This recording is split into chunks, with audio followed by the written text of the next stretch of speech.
ভারতের সাধারণতন্ত্র দিবসের প্রাক্কালে ঘোষণা হল 2025 সালের পদ্ম সম্মান প্রাপকদের নাম। এবছর পদ্মভূষণ, পদ্মশ্রী এবং পদ্মবিভূষণ পাচ্ছেন 139 জন। এর মধ্যে 11 জন বঙ্গভাষী বা বঙ্গবাসী, যারা বিভিন্ন ক্ষেত্রে অবদানের জন্য এই সম্মান লাভ করেছেন। কেন্দ্রীয় স্বরাষ্ট্র মন্ত্রণালয় এই তালিকা প্রকাশ করেছেন। পদ্মশ্রী প্রাপকদের মধ্যে উল্লেখযোগ্য হলেন গায়ক অরিজিৎ সিং, যিনি মুর্শিদাবাদের জিয়াগঞ্জের ছেলে। খ্যাতির শীর্ষে পৌঁছেও তিনি নিজের শিকড় ভুলে যাননি। তার অসাধারণ কণ্ঠস্বরের জন্য এই সম্মান প্রদান করা হয়েছে। অপর গুরুত্বপূর্ণ পদ্মশ্রী প্রাপক হলেন সরোদ বাদক পণ্ডিত তেজেন্দ্র নারায়ণ মজুমদার। তার পিতামহ বিভূতিরঞ্জন মজুমদারের হাত ধরে তিনি বাদ্যযন্ত্রে হাতে খড়ি নেন এবং পরে খ্যাতিমান শিল্পীদের সান্নিধ্য লাভ করেন।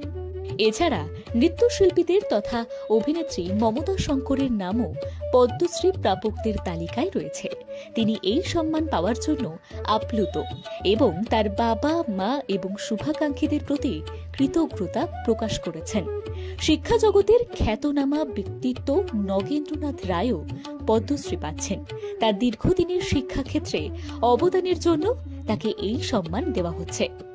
অন্যদিকে স্টেট ব্যাংক অফ ইন্ডিয়া এর প্রাক্তন চেয়ারপারসন অরুন্ধতী ভট্টাচার্য পদ্মশ্রী সম্মান পাচ্ছেন।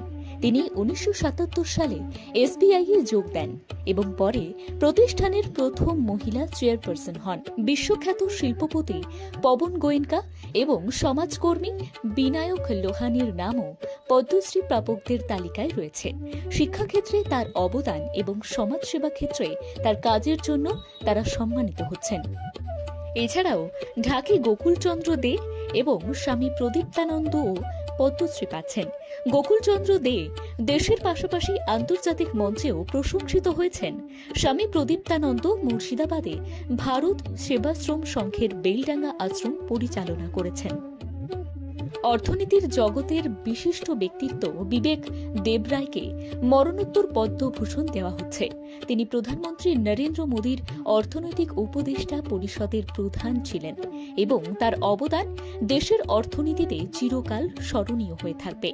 এই পদ্ম সম্মান প্রাপকদের মধ্যে আরও অনেকেই বিভিন্ন ক্ষেত্রে অনবদ্য কাজ করে সম্মানিত হয়েছেন, যা দেশের উন্নয়ন এবং সংস্কৃতিতে তাদের অবদানকে চিরকাল অম্লান করে রাখবে।